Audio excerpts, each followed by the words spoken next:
What's happening, T Subs and T Squad? So, girl, you already know why I'm here. It's for Real Housewives, Season 12, Episode 17.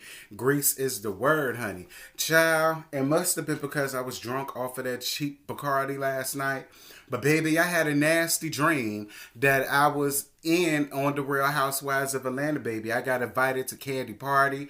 Girl, Candy was there, Kinga was there, Portia was there, Tiny was there. I was flirting with her oldest son. Like, we was having a good old time, baby.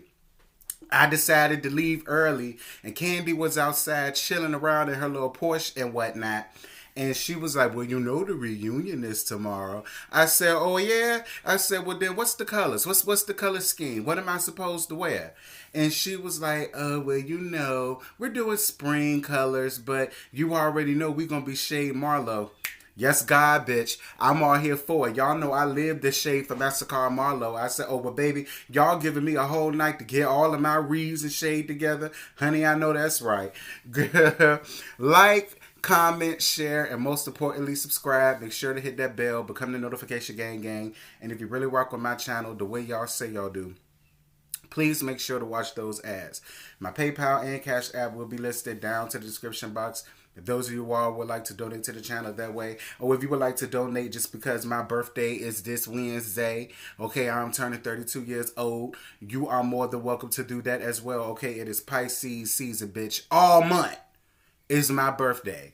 So, the episode starts off with everybody getting the news that Kenya and Mark are getting a divorce, and the article reads as follows. It is with profound sadness that I regret to inform my fans that I am divorcing my husband, Mark Daly. Moore said, due to recent and ongoing circumstances, I can no longer continue in the marriage. My sole concern and focus is and will always be my daughter, Brooklyn, my miracle baby. She was made in love and true commitment.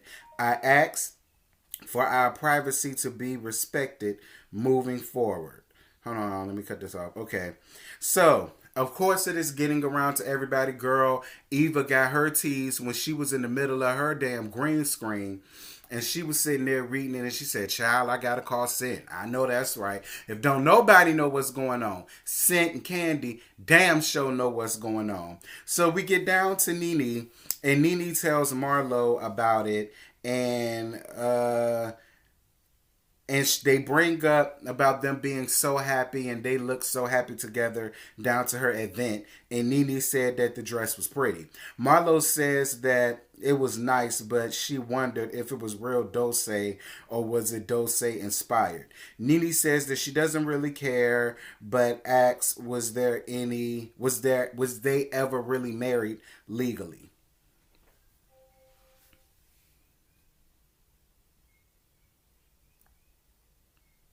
Yeah, moving on. Um, Cause y'all know, I listen. I done read them 2 pound puppies from here to there.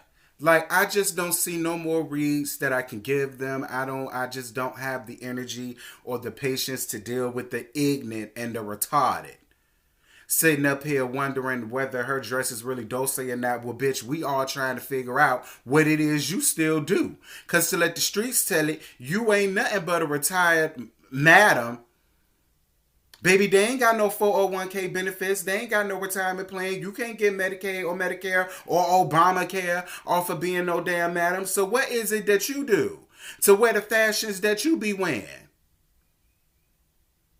Was it really Dulce or was it Dulce inspired? Girl, anyhow, Cynthia and Candy go to Kinga's house to go see about her.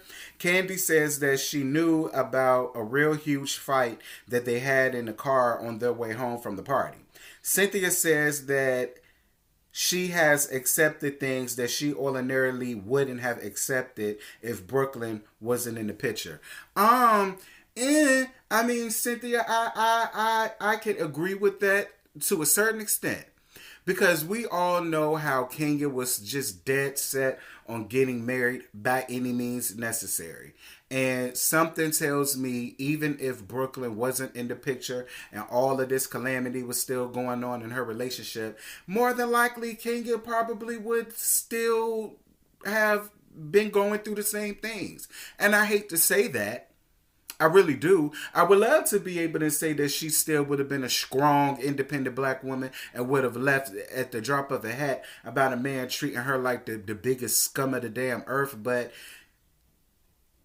knowing how long Kenya has been wanting this, a part of me still feels like she probably would have went through 2, 3, 4, 5 years more longer of this, and then she would have left. And I'm gonna just leave it at that.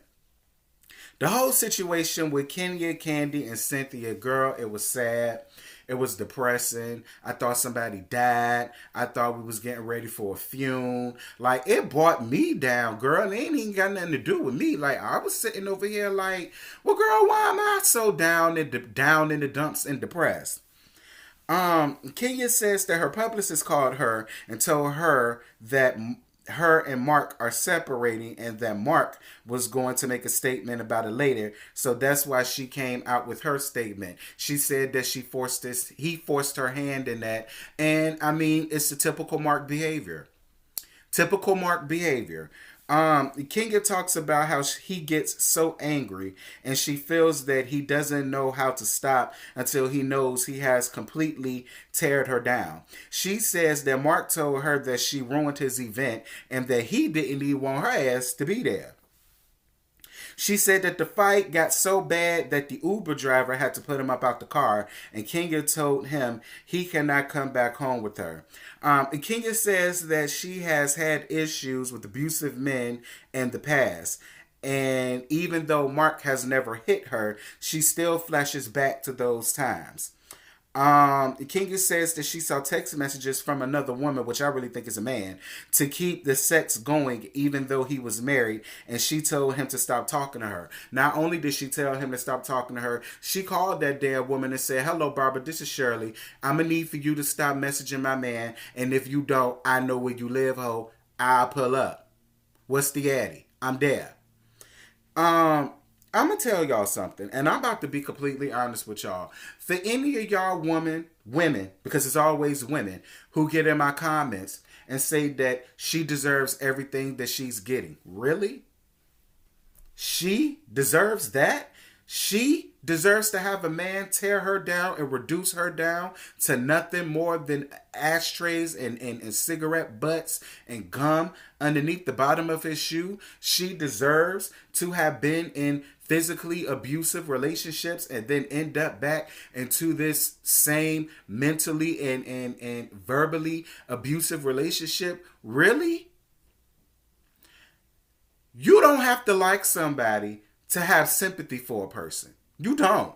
Especially if it's coming from a genuine place. So for all of you women who are more than likely married or have boyfriends, when a man starts kicking off in your ass or a man starts reducing you down to nothing more than why do you make me feel like cigarettes on the floor? Y'all don't know nothing about that.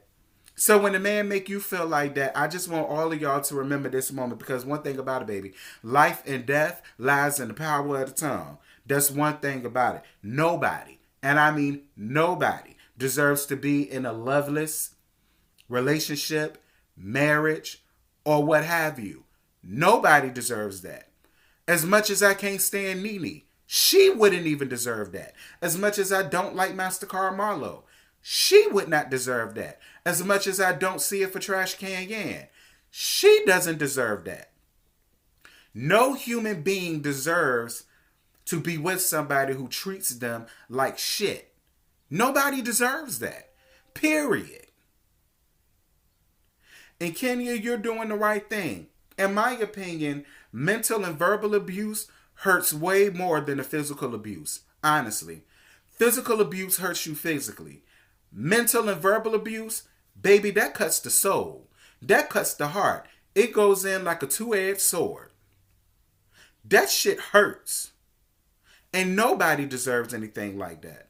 So I'm glad that you are getting separated. I'm glad that you getting out of this lesbian marriage with this man. Girl, he ain't want you there because his real lover and his secretary, who's a he and not a she, was really upset that you came there being the hostess with the mostest, and you know he ain't get that opportunity to. That's why he said all that, because it like she had to put everything together.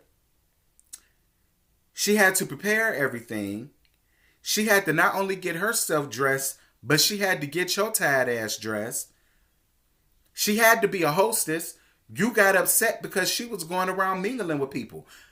That's what a host do. When you're a host, that's what you do. You walk around, you mingle with people, you make sure they're having a good time, you make sure that the waiters are doing what they're supposed to do, you make sure that the cooks are doing what they're supposed to do, you're making sure that everything goes off without a hitch. That's what you do being a host or a hostess. Really? So it's the day of the trip, and Portia says that her PJ and her mama Diane is coming. Y'all know I live for Mama Diane. Candy asks the ladies not to bring up to the divorce topic if Kenya comes, and off the rip, Marlo says that she doesn't know if she can do that. Candy says that nobody cares that MasterCard Marlo wants to be happy in somebody else's grief, but Marlo needs to chill out. And I absolutely agree. Like Marlo, first of all, mind your business. Use a +1. You didn't even have to be invited to the damn trip. This was Candy and Kenya's trip. They was nice enough to invite you, so the least that you could do is respect the fact that Candy is asking you, I don't want you bringing up nothing about this woman's marriage. It has nothing to do with you. Y'all aren't cool like that, and you're not coming from a genuine place. You're only looking for a story. That's it. Mind your business. So Nene says that this is Kenya's karma, because she should have thought about that before she bought that cookie lady around Tanya. And y'all know I don't even see it for Nene. Y'all know I don't like that wildebeest moron like that. But she did have a point. She did. I mean, when you do clownery, the clown comes back to bite sometimes. But at the end of the day, nobody deserves what the hell Kenya has been putting up with for however many years that they've been together. No woman deserves that. Point blank, period. I don't care what she's done. She ain't done nothing no different than none of y'all hoes have set up there and done. Especially you, Nene. Y'all get into other people's businesses all the time. It ain't like she has sex with nobody's man. And Kenya was not responsible for the demise of nobody's marriage, relationship, or what have you. Apollo ain't bit more want Phaedra, no more than Phaedra wanted Apollo. Phaedra was only with Apollo because she was trying to make up for the times when she was the ugly duckling back in high school. Quiet as it's kept, she still is. And the only thing that Apollo was looking for with Phaedra was a meal ticket. That shit won't never go nowhere. Period. So you can't put that on her. You can't put what she's may or may not have said about Lord, I can't think of what the man name is. Well, it don't even matter. The point of the matter is, Kenya was wrong for doing that. I could see how people could want to delight in the demise of her marriage. But at the end of the day, everybody's grown and everybody is married, except with the exception of Cynthia, Portia, Marlo. I mean, you know, just be a woman. That's basically is what this boiled down to. Just be a woman. Anyway.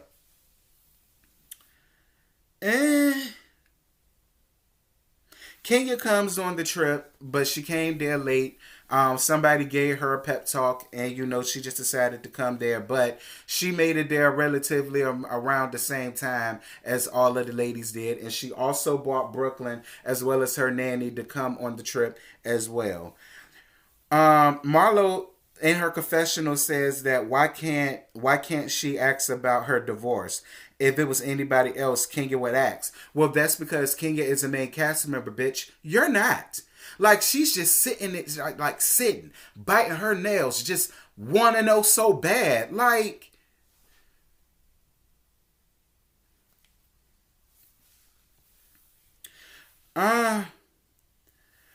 So we get down to the room situation, and Portia asks a very good and valid question.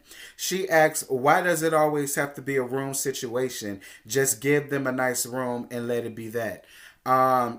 Candy and Kenya have the ladies play games for rooms, and I really could have cared less about all of that because I was with Portia. But I feel like this: if I'm being invited on a trip to a whole nother country, I don't care if I have to sleep on a futon.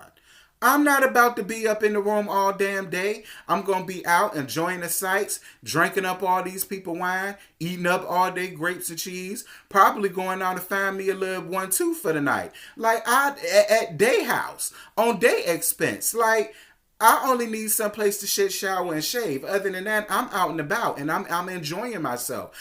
Who goes out, especially out the country, just to be sitting up in a room? Ain't nobody sitting up there trying to worry about that. So I'm with Portia. Why does it always have to be a room situation? Just get a damn room.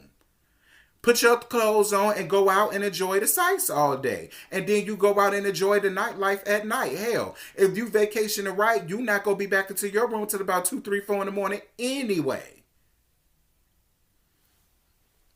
Cynthia asks if Nene could offer Kenya a golden nugget since she's been married and divorced before. She says that she doesn't dislike Kenya, even though that's a lie. And she says that as a woman, she says that she's a woman, and if she offers her any advice, please take it because it comes from a good place. Highly doubt it. Moving right on along. Marlo keeps pressing Candy about information about Kenya's divorce, and she pays Marlo dust. Like Marlo was, oh God. Like, Marlo, you want to be in everybody else's tea. I wish you would spill yours.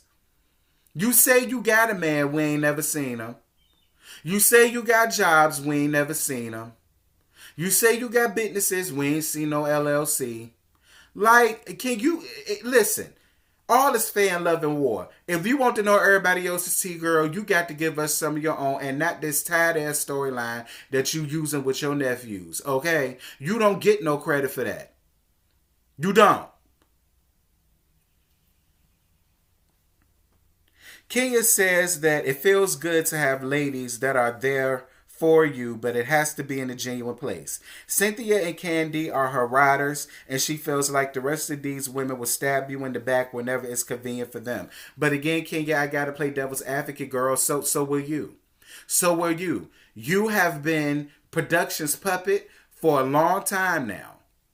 So had this been anybody else, yeah, Kenya, I do believe that you would have been one of the ones to sit up and try to bring it up, this, that, and this. But again, it goes back to what I said. With the severity of your situation, I'm with Candy, I'm with Cynthia. There's no reason for them to want to bring that up. It's not. It's not. If he just cheated on you, that's one thing. You going through so many mental abuse, verbal abuse.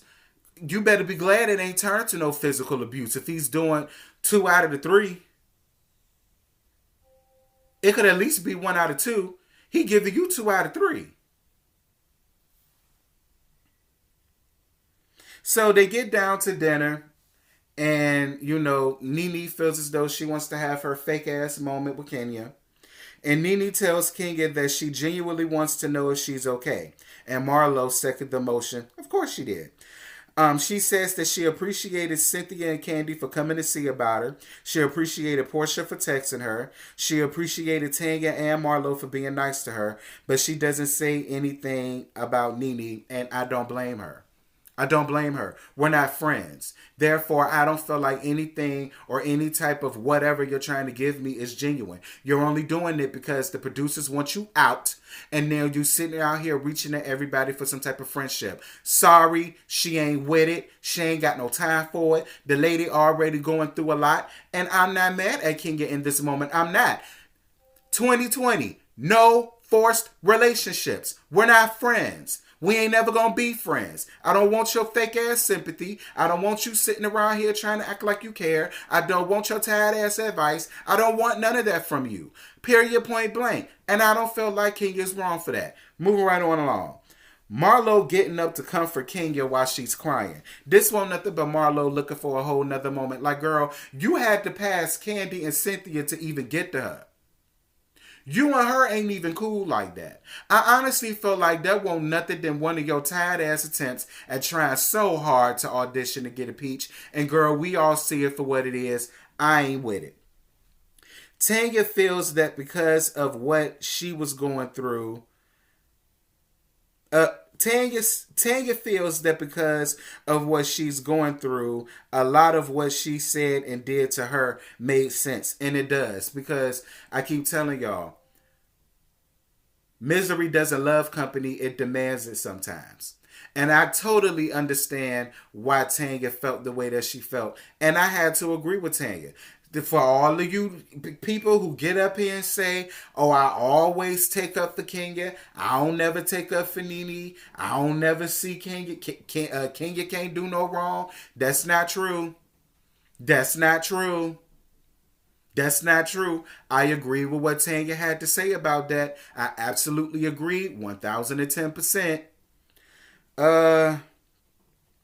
Cynthia says that while she was washing dishes, she wants the ladies to keep her company and she wants Kenya and Nene to have a fellowship. Kenya says that she going to sleep, honey. Nene said that she doesn't mind fellowshipping and Kenya says, nope. And look, I'm with Kid. I am. No forced relationships. Why does it mean so much to everybody for Kenya and Nene to be friends? They are not going to be friends. Ever. Hang it up. And leave those dreams behind. It's okay if they're never going to be friends. It's okay. Stop trying to force these two women to come together to have a kumbaya moment. Stop forcing it. Because it's never going to happen. Period. Kenya is stuck in her ways. Tired ass Nene is stuck in her ways. They're just alike. Which is why they constantly butt heads. Just like Kenya and Mark is alike. Which is why they constantly bump heads. And their marriage is never going to work. Nene says that Kenya snubbed her twice when she was trying to be nice. She says she thought that it would get under her skin, but it didn't get under her skin. She's just a sad woman because it takes nothing to say thank you for at least trying.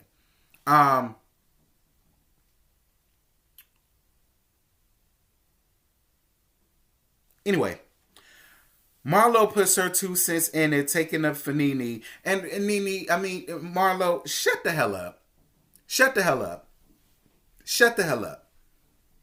She's not coming from no genuine place. She not. She relished, and she goes on all of these interviews talking about how this is her karma.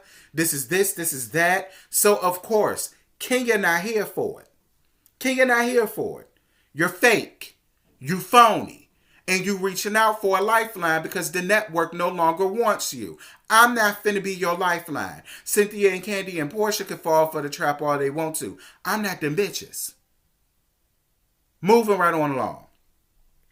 Candy asks Kenya why she didn't want to talk to her, and Kenya says that she had a lot on her plate right now, and she doesn't want to add anything else to that. She doesn't feel like this is the right time for them to try to work on a relationship. And I absolutely 1000% agreed with that. I'm already going with a lot. I already know it's fake. It's phony. It's contrived. She's looking for a moment because the network no longer wants her. I don't have no time for no fake phony ass friends. I need the people that really genuinely care about me and care about what I'm going through to be around me. I don't want nobody looking for a scene and looking for a moment. I don't want that.